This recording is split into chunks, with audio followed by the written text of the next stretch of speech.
Morning.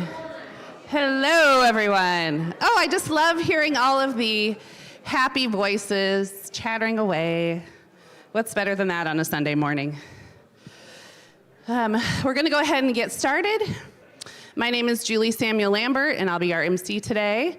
I'm so pleased to welcome all of those here in our community center.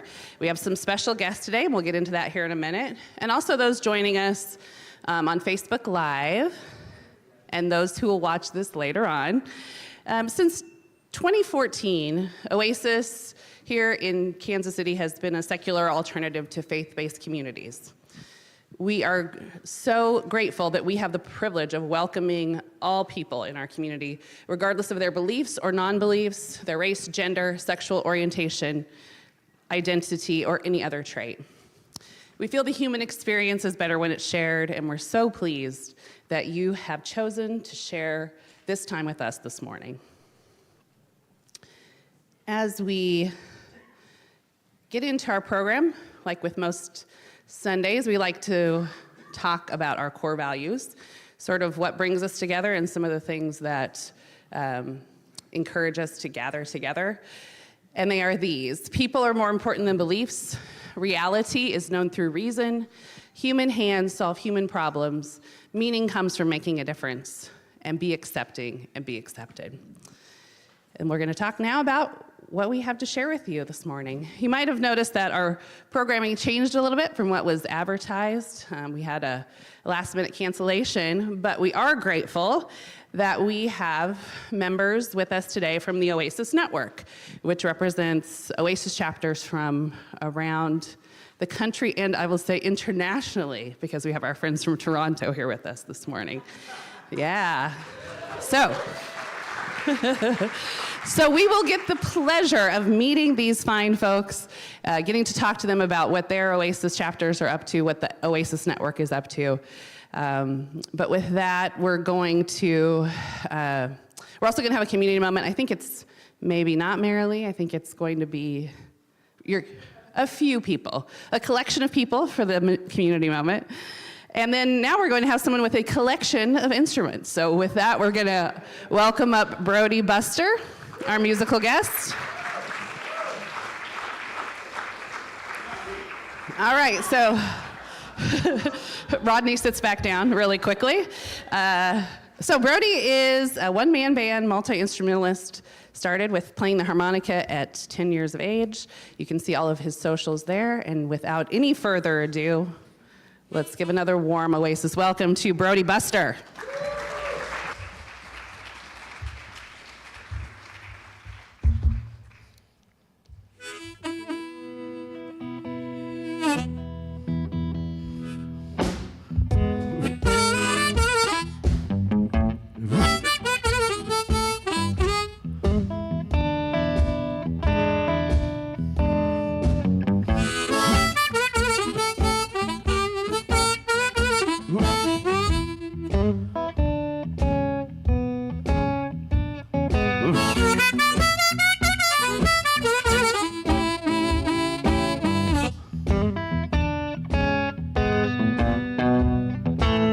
They say time is money.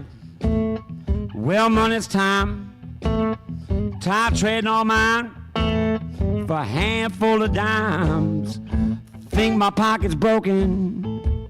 I spent all that I got. People, let me tell you, I sure do wish these blues would stop.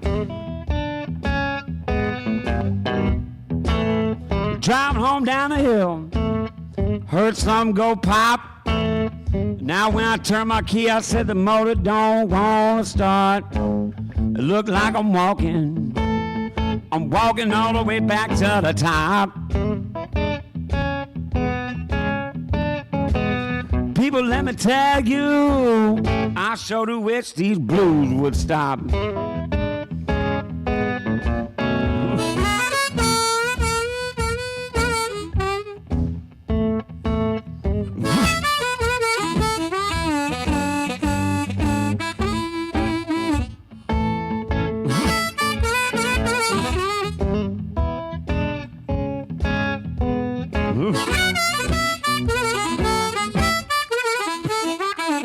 I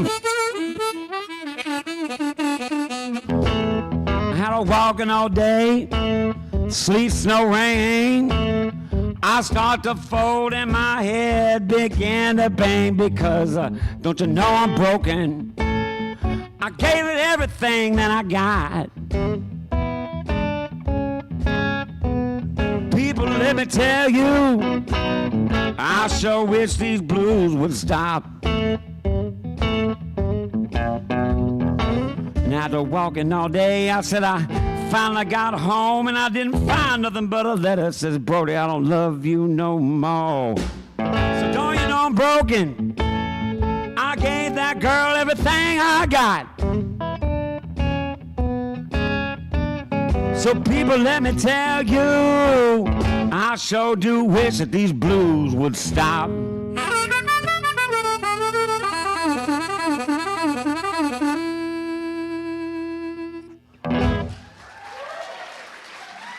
Oh yeah, thank you.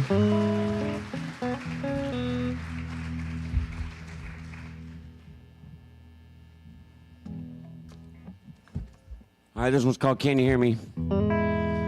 These tunes are both mine that I wrote. This next one's about addiction.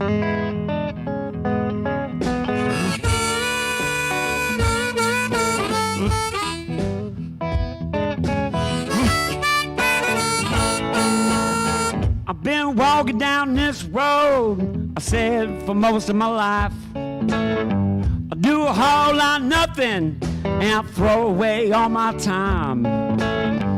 Don't you know I was lost? I was strung out on dope. You see, I had a lot of problems, come on, no way to cope. But then I finally woke up, and I took life so seriously. And drums, bass, guitar, and me, well, it's a new reality. Come on, do you hear me? Oh, do you hear me?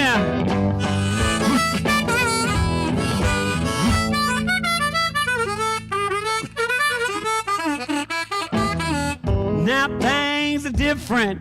Instead of being viewed, I'm being seen. Well, like I finally woke up from a long bad dream. Well, I burned a lot of bridges and I tried to make amends. I had to find myself new friends, and that's where that story begins. Come on, do you hear me? Oh, do you hear me?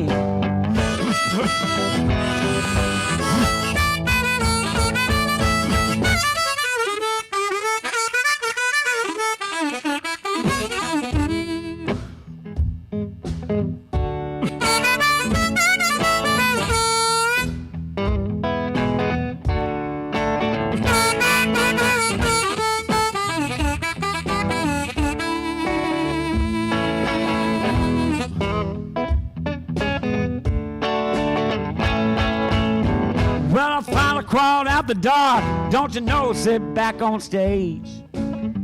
Well, I feel the struggle, I said I done turn the page. Learn living life too fast will only make you grow real slow. You gotta leave it all behind, you can't live that life no more. Come on, do you hear me? Come on, do you hear me?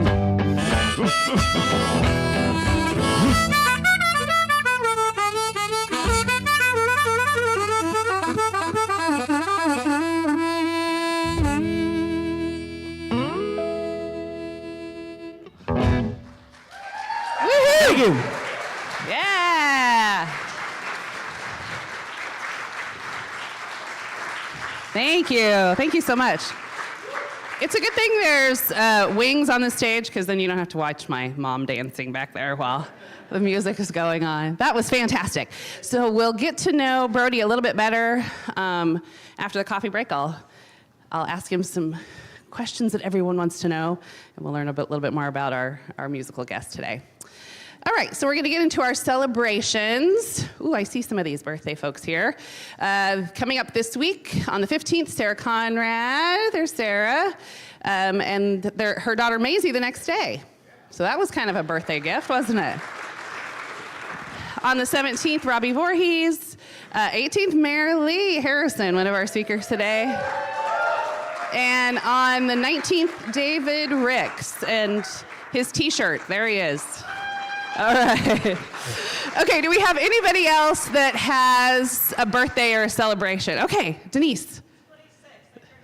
Oh, happy birthday. All right. So you're going to join this very elite club that I'm also a member of, the Over 50 Club. All right. So don't forget, if you have any celebrations, it could be anything. Sorry, Lisa. Oh, so Kevin Phillips on the 18th. So we have birthday twins yet again. All right. Fantastic. Any celebration, anniversaries, new puppy, new house, whatever, new job, something you want to celebrate with us. We always love to be able to share that with our community and to celebrate and lift one another up. So please let any of our board members or MCs know, and we'll get that added to our list. Okay, I have clicked the wrong button. Okay, so now we're going to run through a few of our upcoming events. On October 17th, says, get ready to move and groove. Guest teacher Laura will guide us through fun-filled soul line dance class, where we'll learn popular steps like the electric slide, the hustle, and more. So you'll be ready for every wedding reception from there on out. No dance experience needed.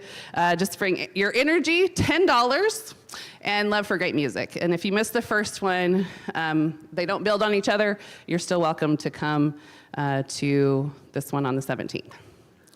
Yeah, I know, Jason. Sorry about that, buddy. It's messing stuff up. Okay. No, now I've done it. Okay, here we go. I broke it. Here we go. Oh, and now once we have learned our line dances, on the 26th, we'll be joining Old Mill Dance Groove for a night of dancing in a non-club environment. There'll be music from the 70s, 80s, and 90s, so wear your favorite costume or era attire, and there will be a fashion contest for the 70s, 80s, and 90s. Is the 90s really a costume at this point? When did that happen? 30 years ago was the 70s, right? No, 30 years ago was the 90s. All right, fair enough. And again, that event will be $10 per person, but this is looks like kid-friendly, so $5 for age 16 and under. So come shake your booty Saturday night fever style. All right. Next Sunday, after Oasis, immediately after Oasis, will be our meeting of our book club.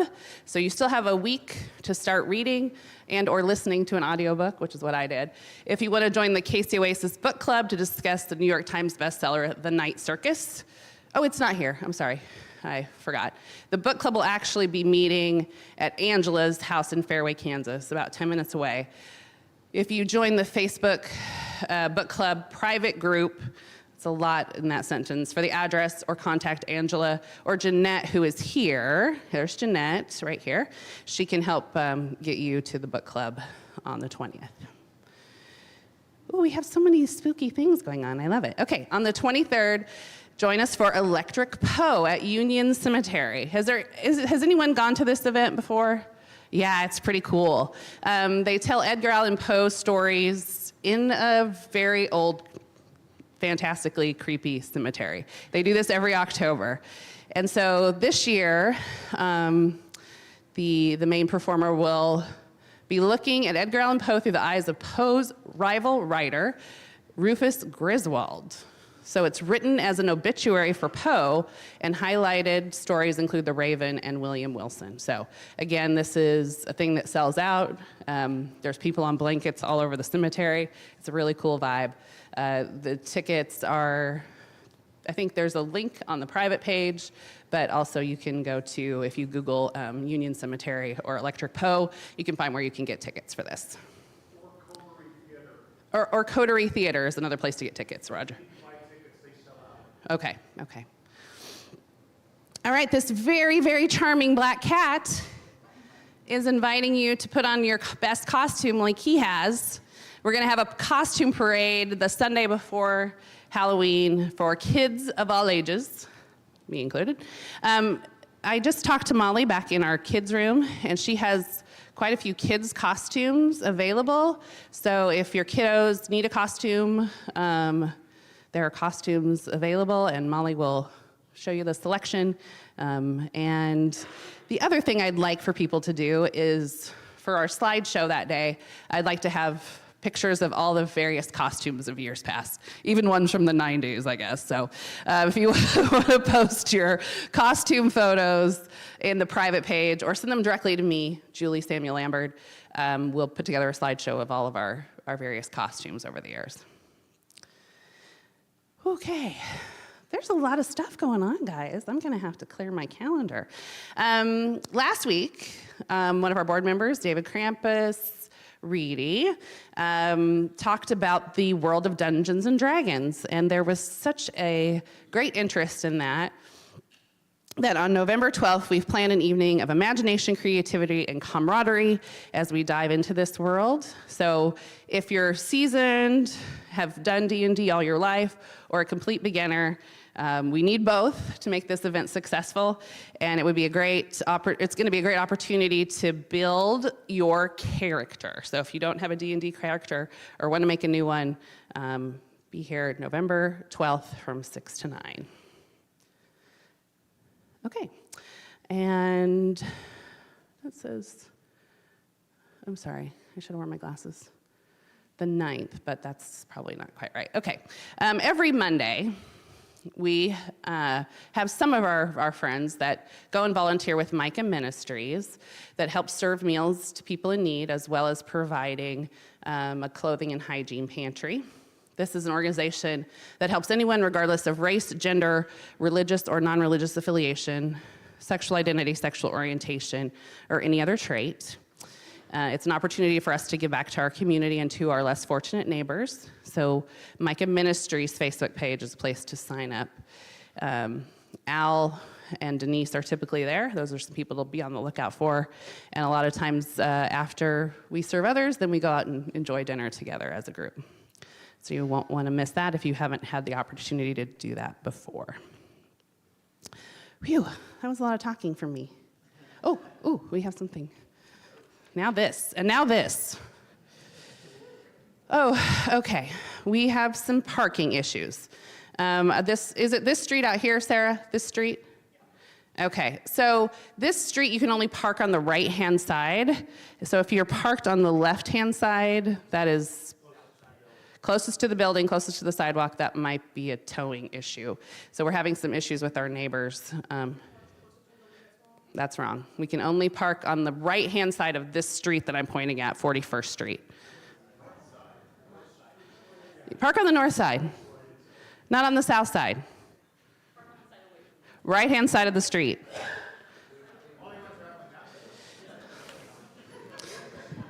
Oh, directions. Go out here and check your car, and if someone is waving at you and getting a little irate, you probably need to move your car. The street right over here, 41st Street. Is that better? Did we get it? Yeah, because you can park on both sides over there, but you cannot right here. All right. All right, let me settle back down. Community moment.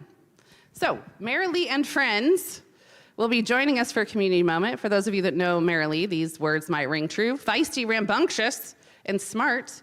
And her warning label, if she had one, is prone to perfection. So here, let's welcome the perfect Marilee Harrison. Oh, no.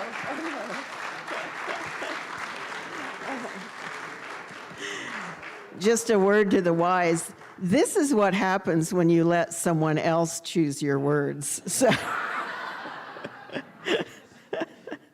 but anyway, glad to see all of you this morning. So one more down. Yes, there we go.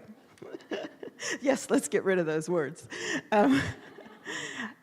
So I'm going to introduce a couple of my friends who are going to be giving you the actual community moment. But before then, I just wanted to say a word about the National Oasis Network Board.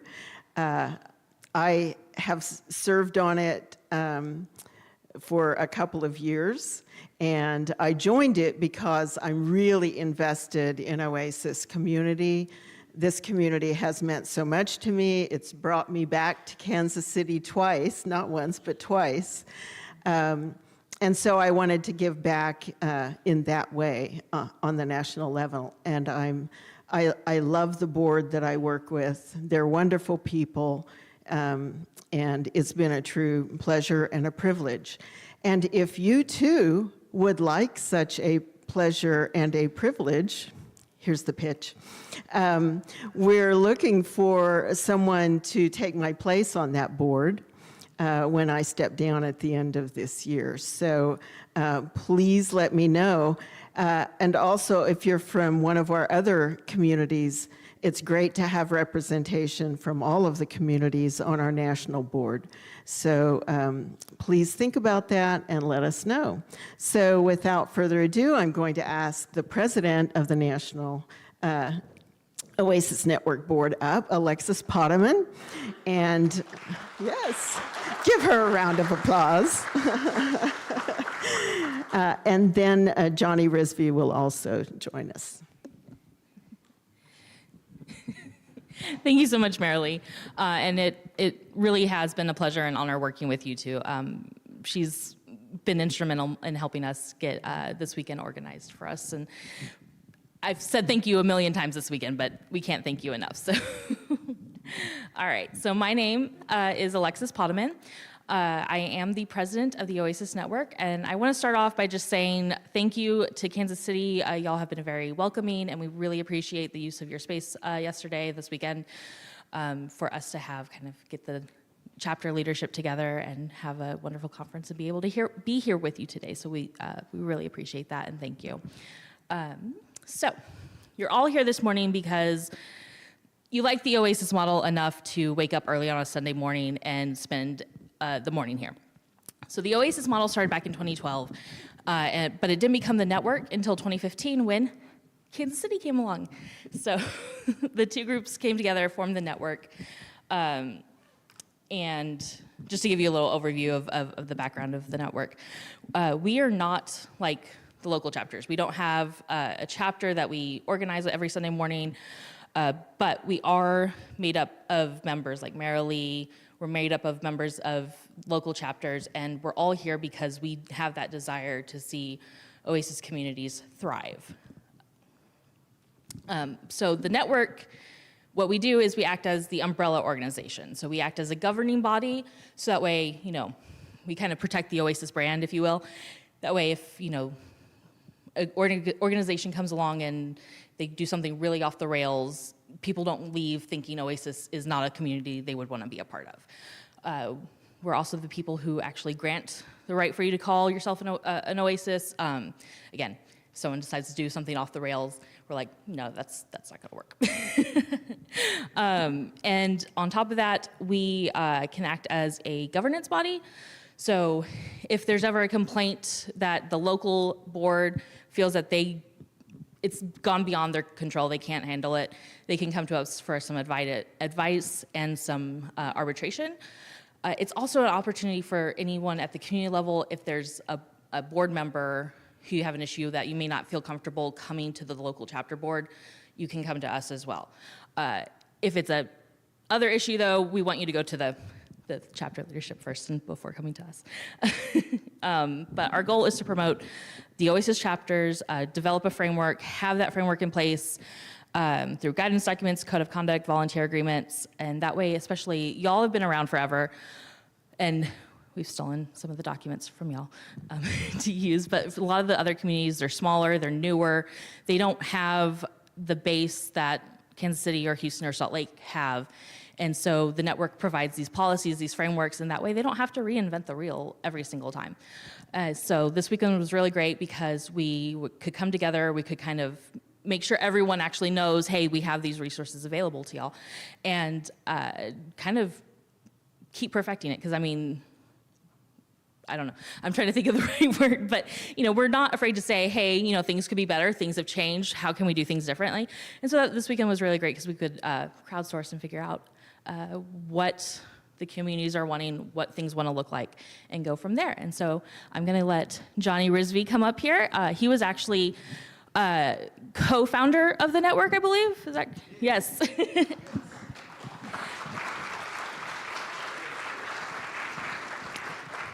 And he's going to share what exactly we did this weekend. Thank you very much, Alexis. Hello, Kansas City. How's it going, you guys? Oh, it's beautiful to see this place. What an awesome space y'all have to hang out and do this in, and to look at how far we've come. So my name's Janey Rizvi, for those of you who don't know. I was a person when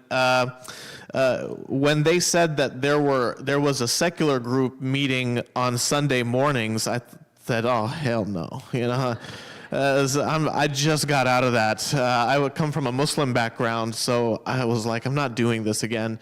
But that was an immature and immediate knee-jerk response. The advice I was given by someone from another humanist group was, go and try different things and see where you fit.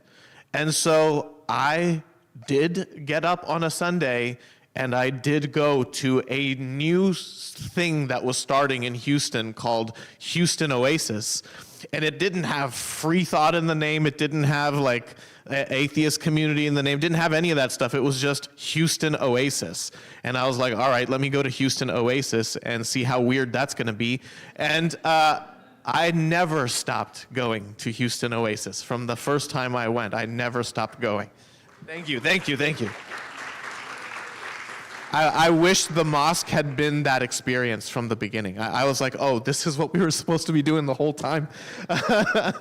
So we are happy-go-lucky, loving our Houston community, and then there's someone from Kansas City, who's like keeps emailing, and we're like, okay, there's some people who want to do this over there too, and then we're scratching our heads. Are we spreading this thing? Is this happening? Or is there going to be more than one? So the Oasis Network is as old as Kansas City Oasis. It was started and began at the same time, and this was the second one. And then we look at, let me tell you, Houston Oasis was a small room. There was no microphone. You didn't need one. You could hear. There was no amplification of the music. Everybody could hear it. There was like 15 of us. And now look at where we are. 10 chapters across the Oasis Network, all doing what you are doing here today. And Kansas City is one of the most well-established chapters. The more time a chapter gets, sometimes you just get ahead. So the biggest ones are Houston, Kansas City, and Salt Lake City.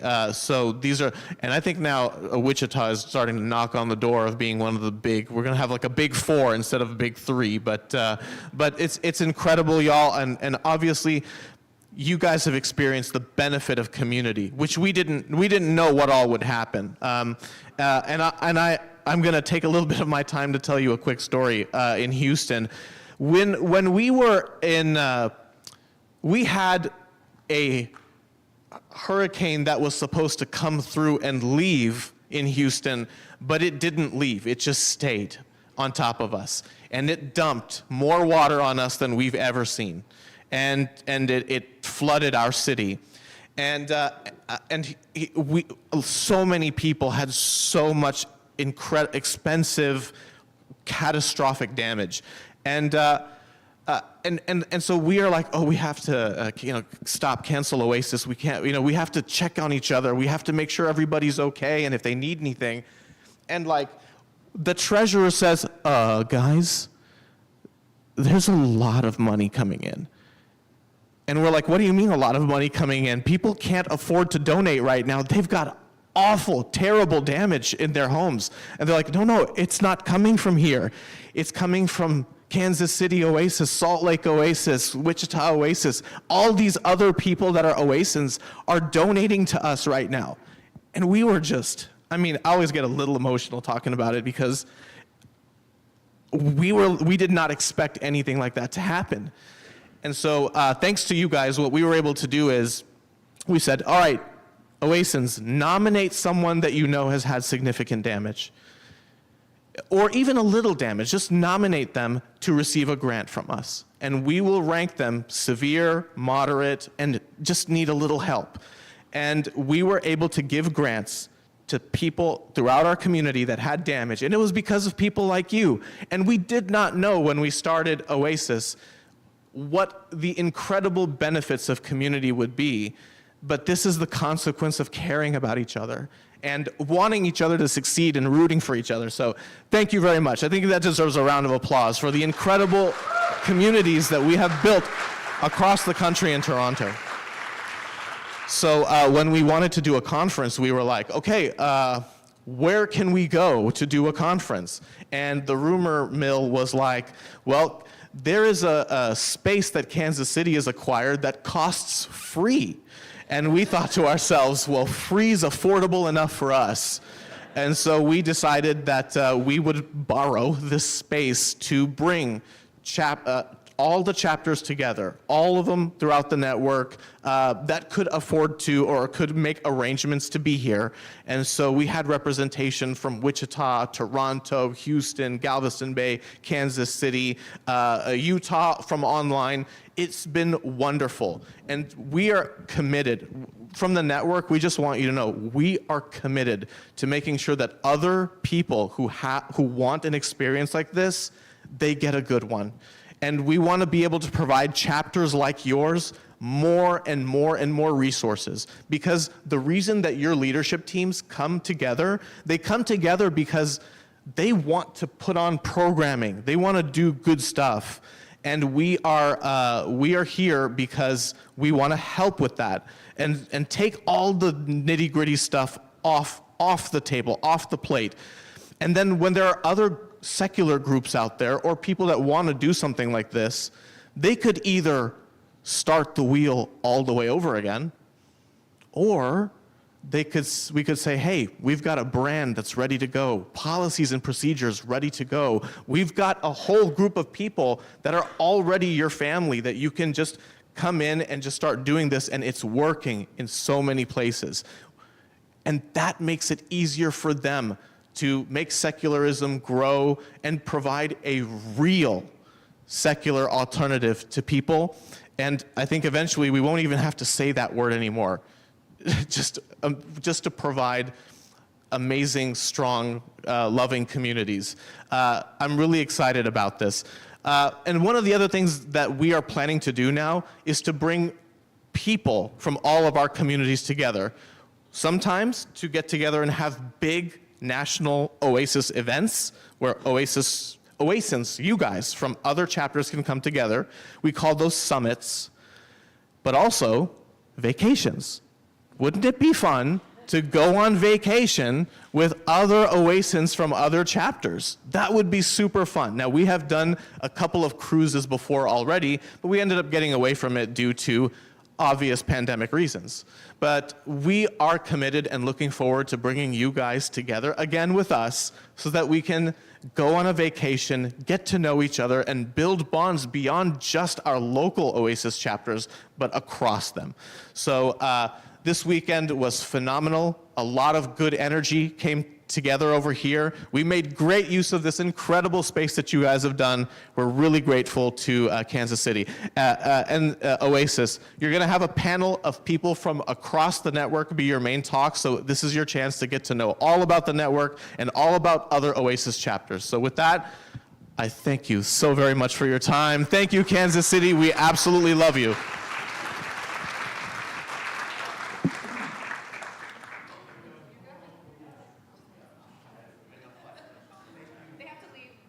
They have to leave for a flight. I'm not in the habit of hugging every community moment speaker, but you know I'm good for it one way or another. All right, so with that, we do have some friends departing. The Houston group has to try to catch a flight out of Kansas City. It's either now or 9 o'clock, so they've chosen now. We're gonna start up our coffee break. You can say goodbye to our friends, and we'll see you back in 20 minutes.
Right. Well, it's time to get back together.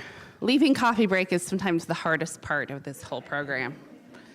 And I think there's extra food and fun stuff back there today. So we're going to go ahead and invite Brody back up for his next performance. All right. Okay. And as we do that, did anybody raise a show of hands if you met somebody new today?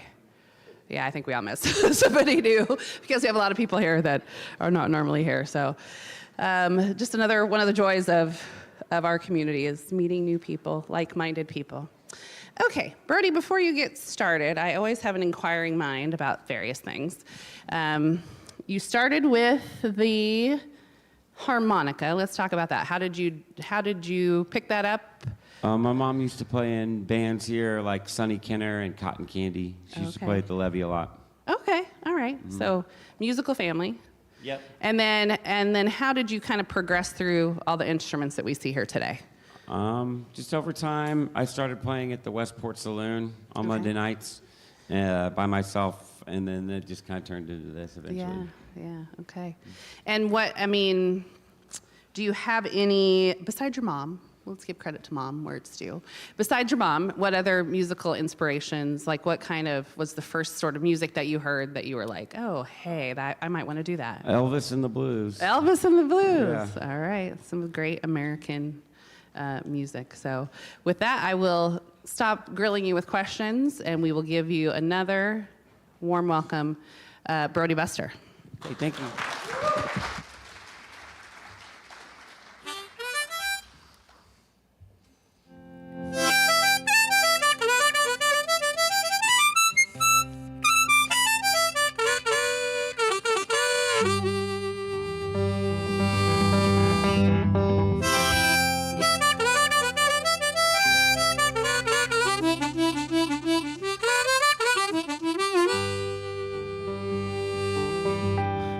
Well, they say the sky will be on fire and the ocean starts to rise. Well, it's cold where it's gonna get hot.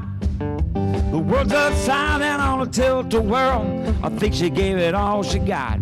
No sense in fighting and no need to worry.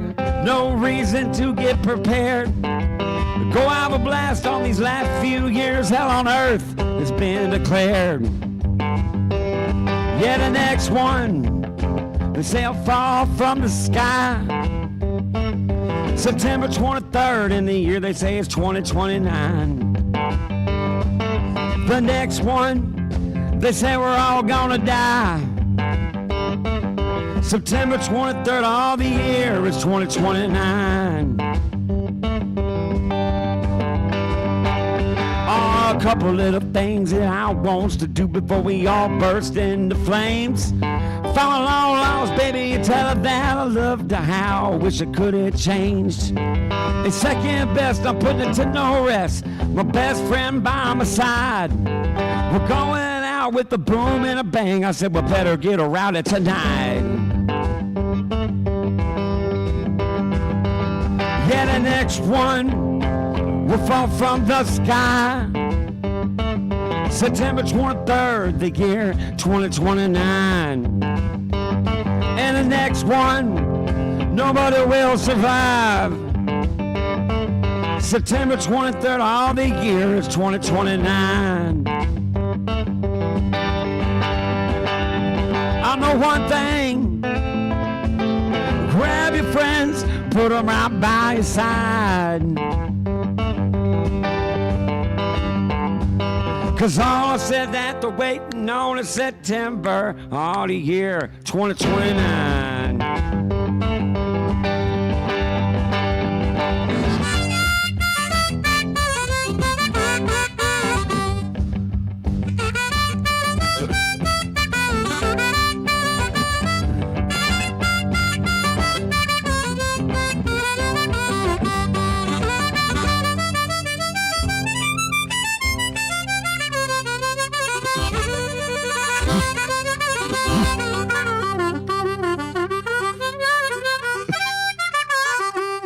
Well, on a day the world is, don't matter where that you've been, all that matters, I said, is where you are.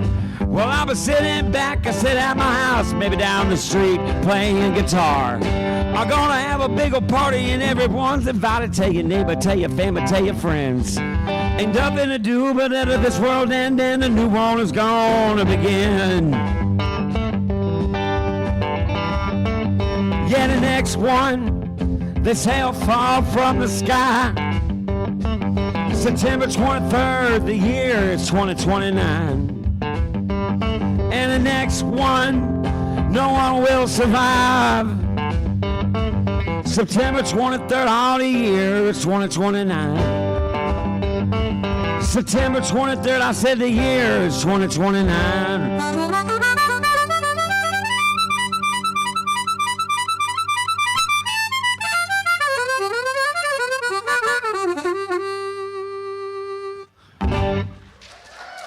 Thank you. Thank you very much. Again, more dancing backstage. If anyone wants to join me at the end of the program for dancing, I'll be back here. Thank you so much, Brody. We're looking forward to your final performance for us, and we'll hear a little bit more about where else we can see you here in the Kansas City area. So with that, I'm going to go ahead and ask our panel participants to come this way. Hello.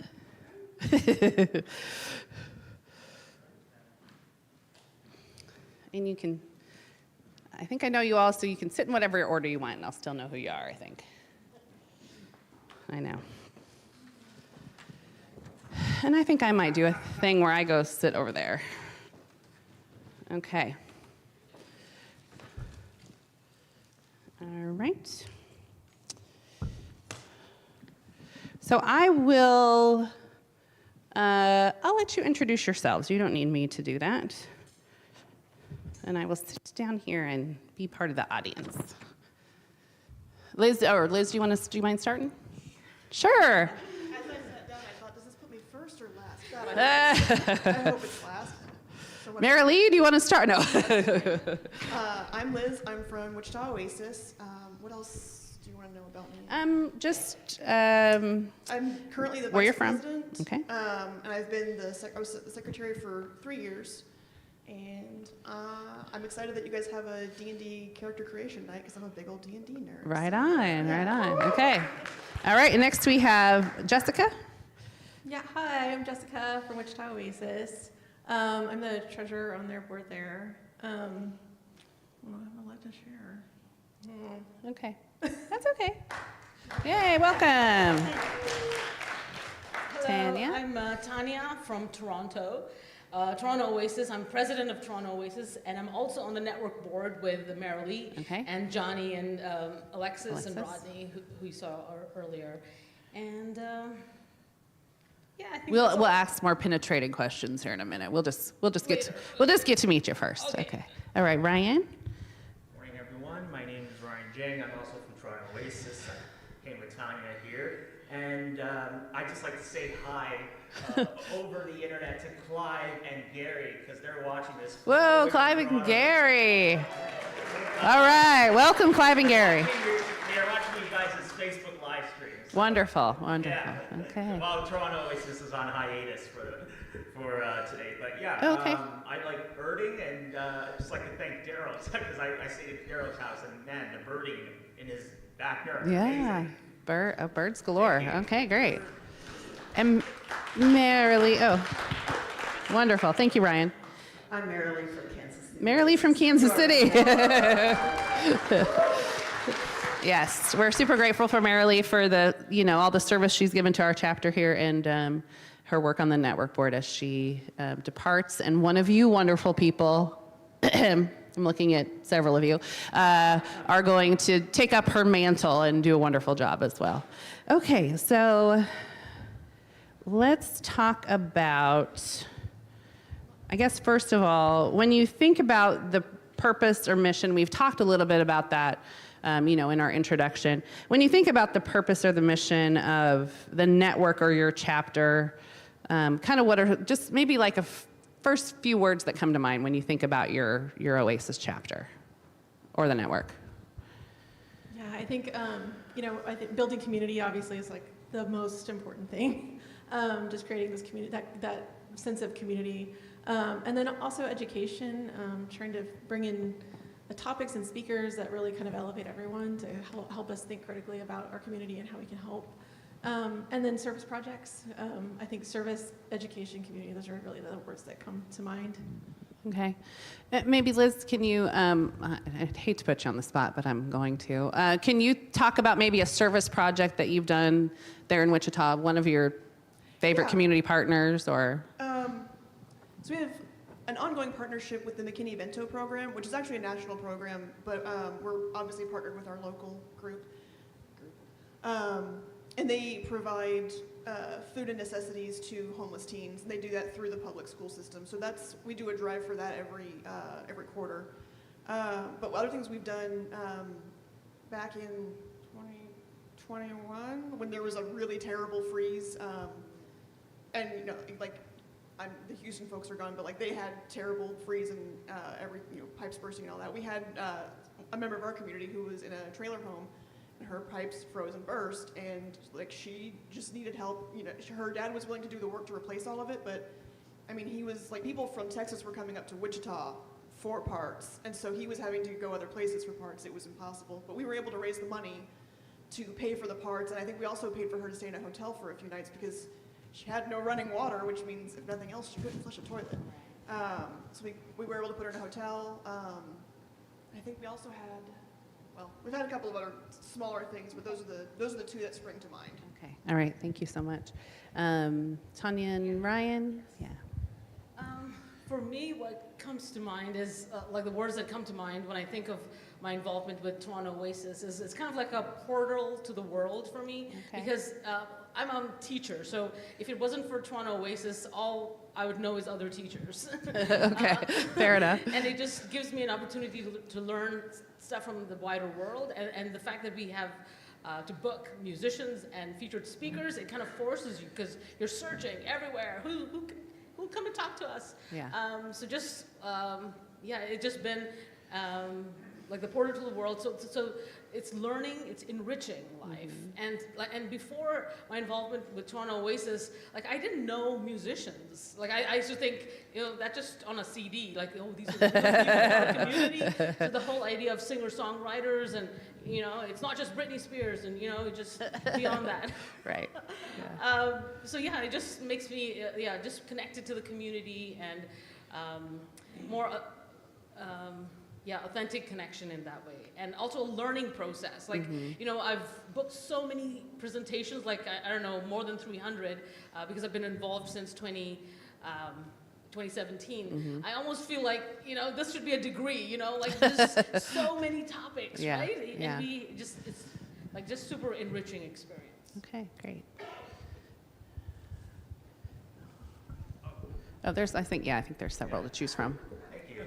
Yeah, Sure. The other panelists almost took the words right All your out of my words. mouth. So definitely community in terms of what I think about Oasis. Definitely community is probably the first word that comes to mind.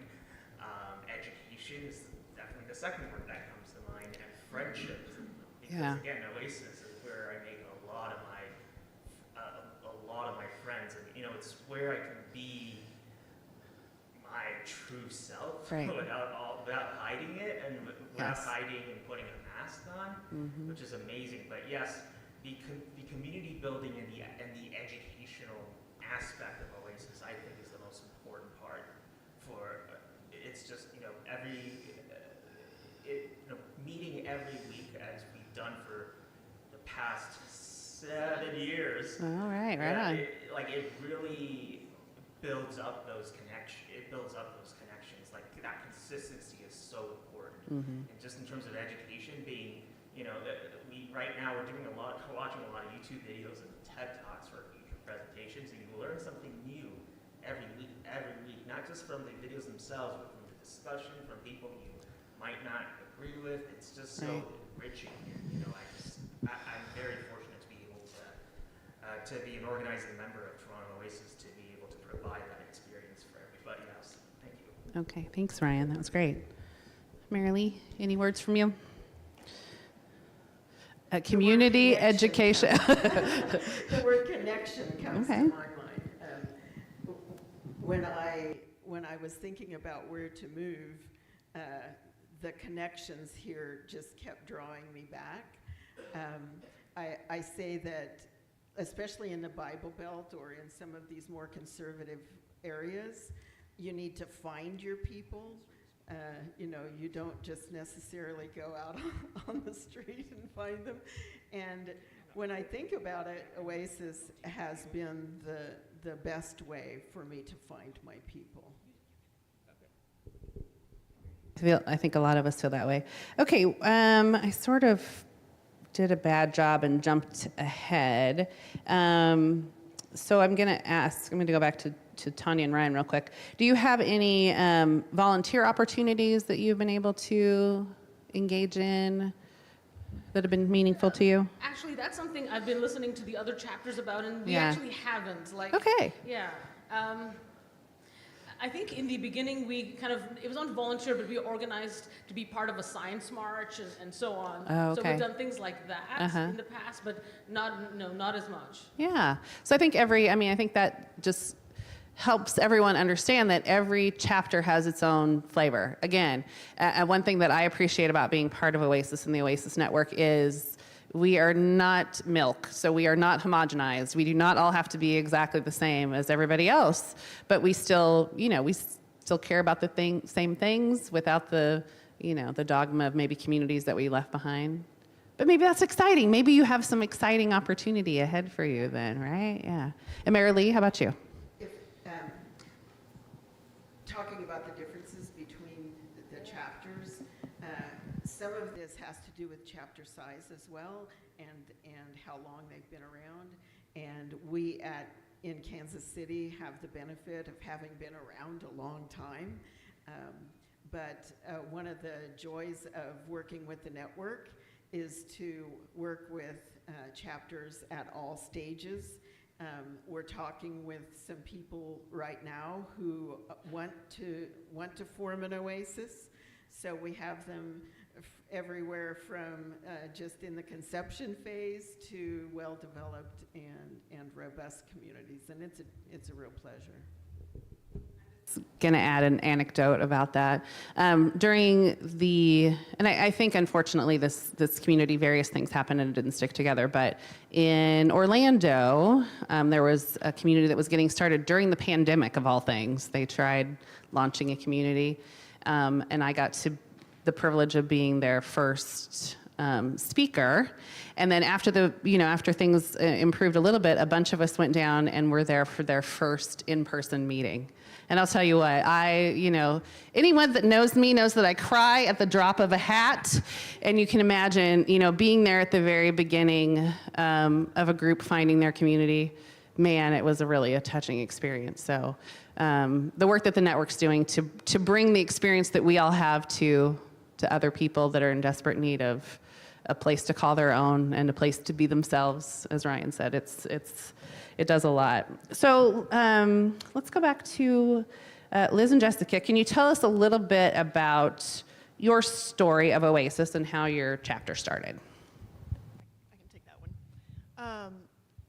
So I was around for when it started, but I was not involved with it starting. So I only kind of know from the outside. There was a different group that would meet once a month, and it was just a local, they call it Skeptics at the Pub. And it was a very broadly defined, I'm not really sure how they define themselves anymore. I haven't been in so long. But, non-believer, but also they, free thinker. They have a lot of labels attached, and they would meet once a month at a pizza place, and that was it. And to my recollection, someone joined who knew about Oasis and came in and said, would you be interested in starting an Oasis here? And some of the people who were the leaders of that original group said, yeah, we'd love to take that on. And so they got it going. So for a while, a lot of people who attended the first group also attended Oasis. And then, the people who were less interested in the community and more interested in, philosophical debate, heated philosophical debate, they tended to kind of, go back to the other group, and, we brought in different people for Oasis, and, there's still both groups, but they have different vibes. yeah. Is there anything I left out? Okay. So, because like you got it all. Okay, Tanya, Ryan, so can you talk about? Okay, great. So in terms of the origin of Toronto Oasis, now, like Liz, I was not involved, but I was kind of just a participant there, and I do remember how it started in bits and pieces. Like, I wish we had I wish we had Clive here. He would be able to answer that question much better than me. On Facebook, can you help us out? Oh, no, okay. All right, we'll go with Ryan's version. Yeah, maybe Clive can fill in the gaps if you're still there, Clive.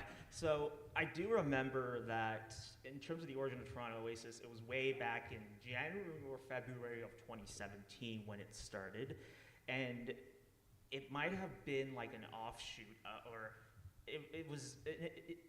initially it was very strongly associated with West Hill United. So this was this basically was a church, an atheist church, and it's actually, that term more applies to them because basically that group started because their minister, Greta Vosberg, became atheist, and so she wanted to start a community that's for the non-religious, and that's free of of religion. So she actually broke off.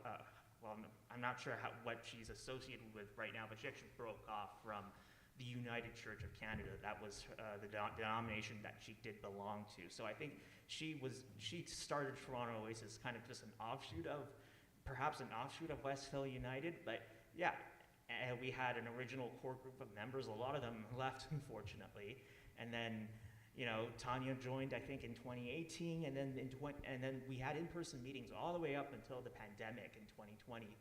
Our last in-person meeting, I remember we were rearranging the chairs to make sure they were 2 meters apart. 2 meters is about 6 feet. Yeah, that was a very iconic meeting. And then next thing you know, now we're meeting in Zoom in our car, and we've been there ever since because, again, this might be one of the other questions, which is, what's one of the chapter's greatest challenges? Well, it's just attracting and retaining volunteers, because having an in-person meeting, and I love to do one, it's much more labor intensive, and you need a lot more people to help you out. So yeah, that's kind of, I guess, the murky origins of Toronto.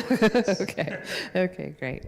And I think we talked about Kansas City. Is there anything you want to add, Marilee, about? Yeah, we're sort of OG around here.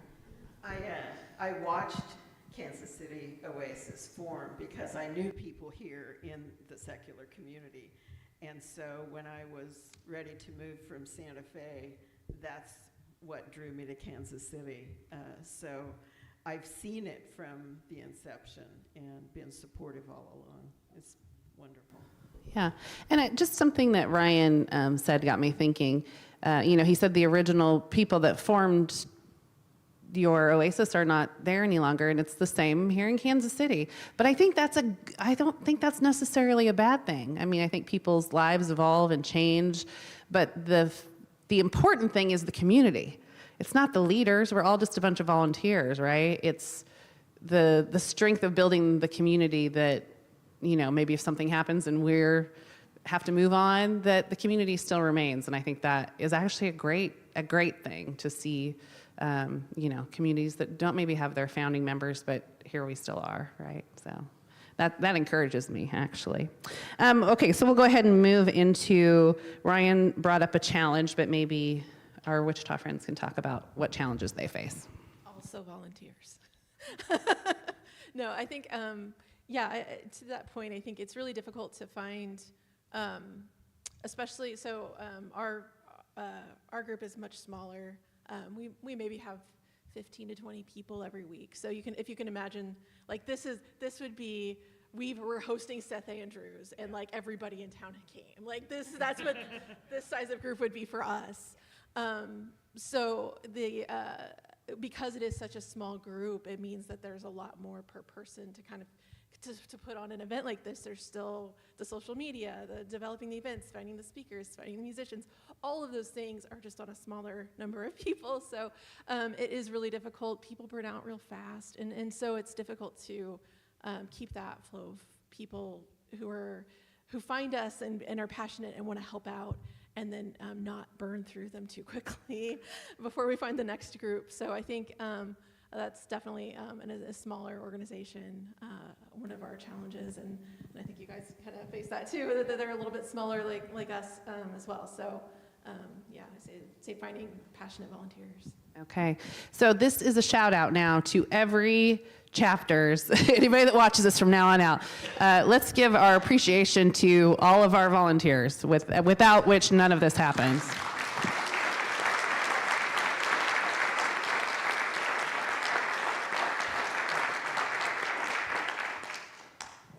I'm the worst at keeping track of what time it is. Okay, so let's talk a little bit about the conference that was here this weekend. And so maybe there's some, I'm gonna ask each of you, because this can be unique to each of you. Do you have any meaningful takeaways, or like what meant the most to you about the time that you all spent together here in Kansas City this weekend?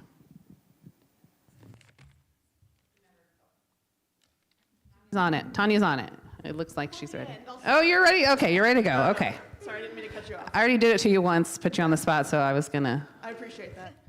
I actually had a couple of things that struck me. One was that I think maybe we have not reached out to the national as often as we could have. Like, there have been times when we've been, beating our heads against a wall trying to figure out a problem, and I didn't realize, like, we could ask national this question. So I think we might be coming to you guys with more questions. Get ready. Another is that national's really putting a lot of energy to think big for Oasis. Like, I feel like, I'm telling myself a little bit here, when I first started on the board, I was so anxious about being able to, am I gonna be able to do well enough? And I thought, like, okay, you know what? If Oasis doesn't close while I'm on the board, I'll call that a win. And I feel like I've kept that same, like, mental space. It's like, as long as we're still open, it's fine. And so it's kind of refreshing that the national board is, maybe not quite as terrified as I am. But as far as, like, smaller, more actionable takeaways, I was making a list of them because I wanted to make sure I remember them. And, like, putting the Venmo for the musician while they're on this, of course. Like, how did we not think of that? We're gonna be doing that. The Oasis 101 that you guys sometimes do, where it's just like an open house. Like, what is Oasis? Like, I think that would be a great idea. They talked about after the harvest, and we've got oodles of, like, farms and pumpkin patches nearby. There's gotta be, they've gotta have stuff left over. Maybe there's a similar nonprofit that we can go with that does the kind of the after the harvest stuff. So yeah, just a couple of little things like that. I thought we should be doing that. I don't wanna hog the mic. Yeah, I think one of the things I wrote down was just the partnerships with other like-minded organizations and pulling resources together to do bigger events or funner things and bringing in bigger speakers, because we are so small, it's one of our challenges, but if there's a lot of little groups together, we're a bigger group, so maybe we can do more with that. So that's kind of one of the takeaways I pulled. So. I think my biggest takeaways are more maybe psychological. Like, when you're all by yourself in your, silo chapter, you're not sure, are we doing this right? Like, and it was just validating in that way. Not only to see other people doing, similar things, which is like, whoa, you do that too. Like, you know what a community moment is, and booking speakers and musicians, and but it was also not only that stuff, but also, you face the same challenges, like with volunteers. It's not just us, because when you can't grow, like our Oasis is also 15 to 20, like Wichita. You think maybe we're doing something wrong, maybe in this in our city, maybe it's just not conducive to it. Like, people do other things. They play flag football on Sundays or whatever. Maybe it's just not for Canadians or something like that. But no, like, it's happening in Wichita too, and that's not Canada. So, so just validating in that way, because sometimes you need, like, when you're not sure you're doing it right, you just need someone to say, no, keep going, you're fine. And so that's kind of like my big takeaway. So in terms of my big takeaway from the leadership conference, I think it's just thinking about Toronto Oasis as being part of a whole. So, I think I was talking to Johnny, who just left for Houston, and he said, you are not, Toronto Oasis and the Oasis Network, we're not separate organizations. You are part of the Oasis Network, right? You're a chapter of the Oasis Network, and it's just thinking about that, that I think it just really kind of changed my thinking about how what we are at Toronto Oasis. We're not just like Tanya said, some siloed community. We're part of a whole. We do have connections, whether through in-person events like this, or whether through something that I learned that I really got to start participating more in, which is Discord, right? So we are definitely part of a whole, and reaching out to the chapter and using the resources of the chapter is definitely something I learned. And I think the final thing I learned is just how amazing Kansas City is. So, yeah, amazing. Yeah, even though I didn't manage to explore the city, I'd love to explore it further, but we're only here for like 2.5 days, so. But look at your 95 friends that you get to come visit again sometime. I'll definitely come again, and I'll explore every inch of this place, because I'm a detail-oriented person, right? So, yeah, thank you. It was a real pleasure for me to meet people who I have communicated with only online or on Zoom, and it was so encouraging. This weekend was so encouraging to me. We shared ideas and challenges, and some of the same issues came up, like volunteers. But I'm kind of an activist, and I've been a volunteer on various kinds of things, and cycling through is okay. Cycling through when you have energy and you're there, and then someone else can come in and take a spell at that as well. And I feel that kind of energy with the whole group. So that it's been a real pleasure. Okay, we're going to go rogue now. We're going off the script, everybody. Does anyone have a question that they'd like to ask any of our friends? Okay, Lori. What are your locations like? What facilities do you guys have your meetings at? That's a great question. So we actually rent space. So we have a shared space that we only rent for Sundays. And it's inside of Urban League of Kansas has a facility in Wichita that's centrally located downtown. And our community room is maybe 2/3 this size, I would say, maybe. This would be like max capacity for sure in our space.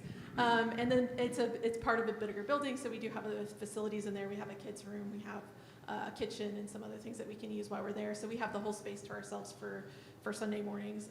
And so that's, yeah, it's a really great space. We've transitioned through lots of spaces since we started, and this is probably my favorite space that we've been in. Lots of parking, it's amazing. Yeah, it's great. Oh, sigh, lots of parking. Okay. Sorry, didn't mean to brag. That's all right. Hey, we all got something. All right. Daryl? Well, I just want to say one of the marks of a community is that you survived your founder leader. So if you're surviving a year after they're gone, congratulations. Okay.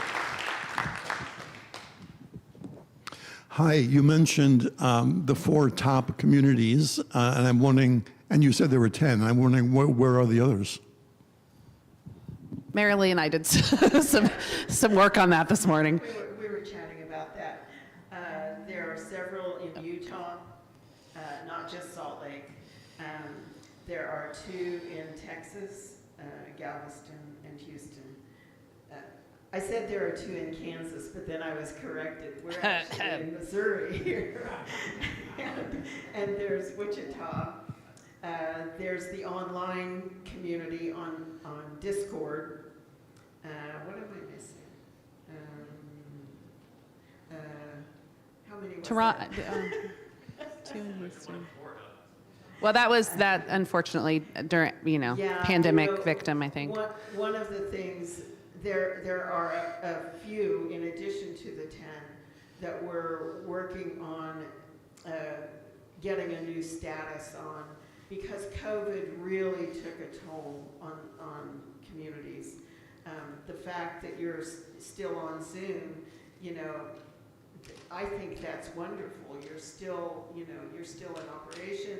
300 speakers, Yeah. 300 Sundays. That's like a major accomplishment.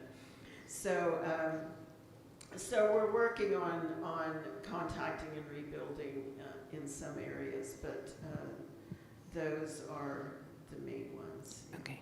And we have one in the pipeline. Are you going to give us a sneak peek of where that is, or later? I'm not at You're not at oh, all right, all right. disclose. We'll get it out of you. We'll get it out of you. All right, Nathan. So like Marilee said, we're in the Bible Belt. In my mind, this is a very different cultural context from Canada, which I guess I think of as being more secular. So I was kind of curious, like what sorts of challenges are unique to being in Toronto and Canada that you, from your impression, you don't think are faced by us in Kansas City? Or just like generally, what are the differences given those? Yeah, thank you for that. As a Canadian, like there are people who say in my country who think Canadians and Americans are all the same, and like in some ways that's true. We're very similar, but when I come here, I do notice there is like a cultural shift in terms of like what you mentioned.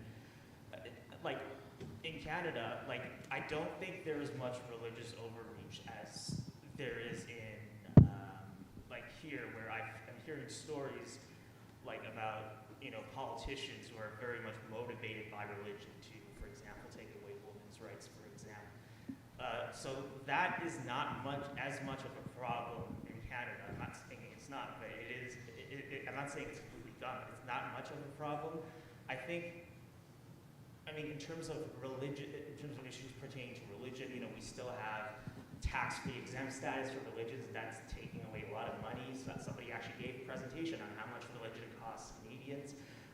One of our biggest issues is we have a separate school system. We have a Catholic school system and a public school system. And that Catholic school system is still there. It's still teaching like religious education. And it's very hard to get rid of because for various reasons. And I think, one of the things I see, one of the main challenges I see is just, we don't care enough about our politics. Like a lot of Canadians are not aware of, how our government works and the political issues, and some of us, we're more obsessed with American politics than Canadian politics, and that's, it's understandable. Like, unfortunately, American politics does affect American politics does affect Canadian politics, but we need to. I think the challenge is just being more aware, being more engaged, and being out there. And I see a lot of activism from you guys, and I'm just learning the lessons about how to really be an activist and really be out there. So yeah, thank you. Okay. I'll just, if anybody has some final word they want to say, and then we'll wrap up our program, and then people can. Get to know you all even a little bit better as people. We're going to have a potluck after this, so any final words? Oh, okay. Liz has something she'd like to share. I don't know if this is true at your local Oasis. We sometimes have a hard time getting people to want to be on the board, but I'll tell you this: if you want your Oasis to continue existing, you have to have people on the board. So it's not as hard as you think it's going to be. And it's easier if there's more people. So look inside yourself, do the right thing. Yay. All right.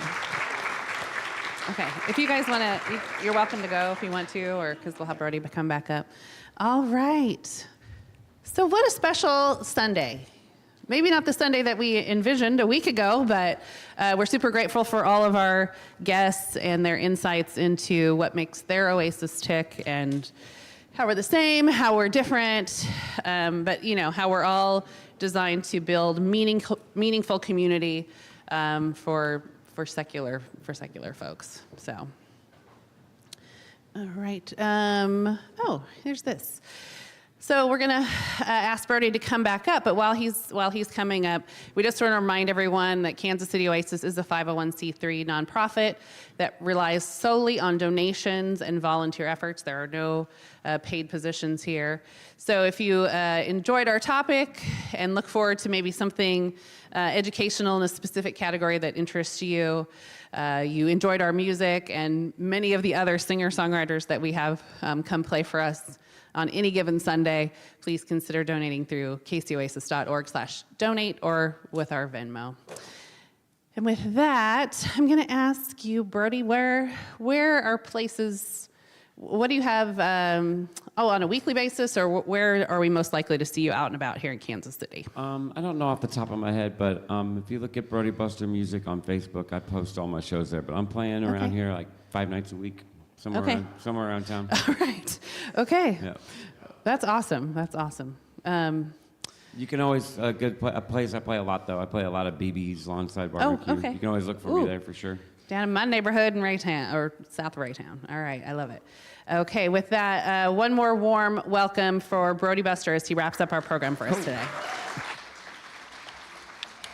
All right. I just wrote this one on my 40th birthday.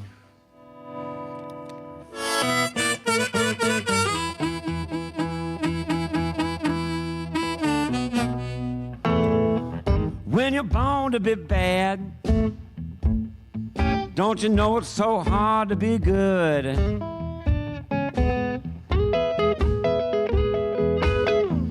When you're born to be bad, don't you know it's so hard to be good? It only took me 40 years. I'm finally living life just like I should.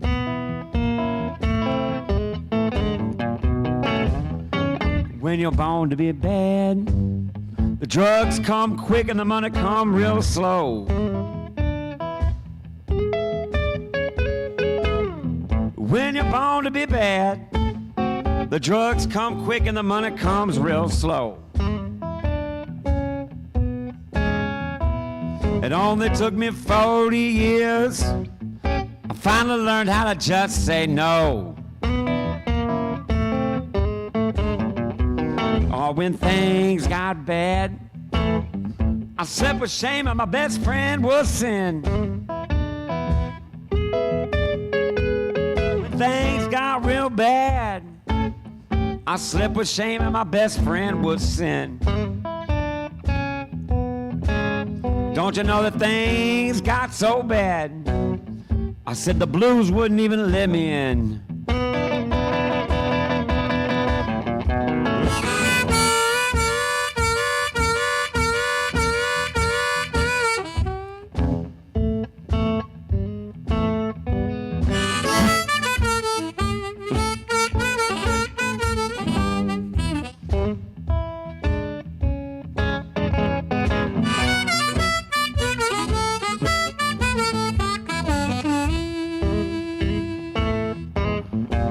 So when you're born to be bad, try to get out and do all that you can. Or if you're born to be bad, you try and get on out and do all that you can. Oh, it only took me 40 years, and now I'm a big, bad, brand new man.